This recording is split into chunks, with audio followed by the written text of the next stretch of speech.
عاوز تبقى تحت رحمة حد؟ استلف منه. وعاوز راسك تبقى براس حد؟ ما تتحوجش ليه. وعاوز تملك قلب حد؟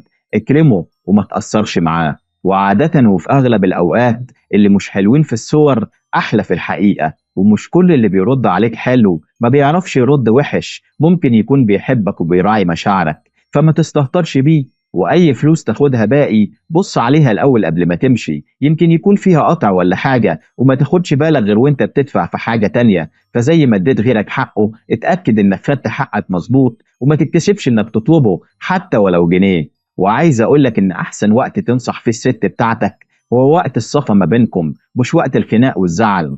ويا ريت تحفظ الكلمة دي لانها هتنفعك.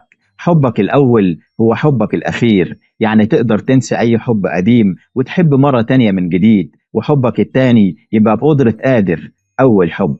في ناس ما ينفعش تديها اكبر من حجمها فتتنك وتتعنطز عليك، وناس تانية ما ينفعش تديها اقل من حجمها فتسيبك وتفارق. خليك حكيم في العلم بالناس، ما تملاش قلبك بالكره. خلي في مكان للمحبة، يمكن تصادف في سكتك حد يستحقها. واللي أبوك مصاحبه صاحبه، منها بر وعليها ثواب، ومنها إنك مش هتجربه لأن أبوك عدن وخبز تجارب وحوارات، فهتختصر على نفسك مسافات إنك تعرفه لحد ما تأمن له وتثق فيه.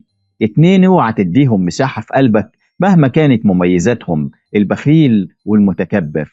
ما تزعلش لو حاجة راحت عليك. عارف لما الحاجة تروح منك وانت واثق انها انتهت، احسن بكتير من انك تستناها وعندك امل فيها وما تجيش. وعاوز اقولك ان حياتك هتكون احسن بكتير لما محدش يعرف عنك حاجة. اكيد المشاكل والهم والغم والنكد اللي انت فيه مش بسبب الحسد لوحده، ممكن تكون بسبب ذنوب عملتها وبتتعاقب عليها، فاستغفر ربنا سبحانه وتعالى بشكل مستمر.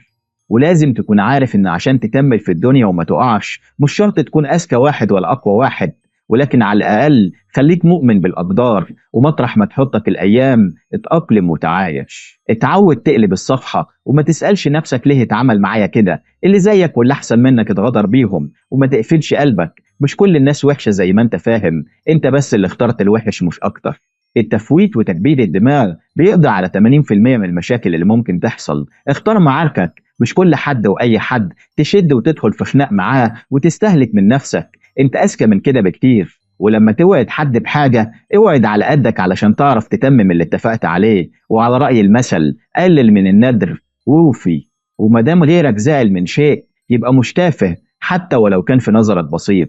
تعلم الأدب من قليل الأدب. هتقولي ازاي؟ هقولك شوفه بيعمل ايه وما تعملش زيه، وكده هتبقى مؤدب. ومنها هتعرف قيمة الأصول اللي اتربيت عليها، وتعرف ايه اللي أصعب من الحرمان: انه يجي بعد ما تدوق طعم الوصول. وعلشان كده اسأل ربنا دايما وقول: اللهم إني أعوذ بك من تحول عافيتك.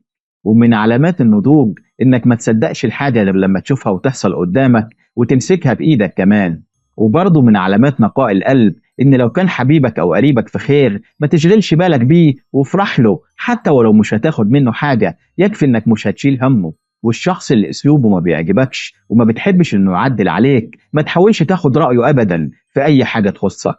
وما تزعلش ولا يصعب عليك لو ما بيسألوش عنك غير وقت المصالح وبس، وافتكر انك من احباب الله، وادعي ربنا دايما انه يستخدمك، وده لانه اختارك بنفسه مخصوص لما شاف فيك الخير انك تقدر تنفع غيرك.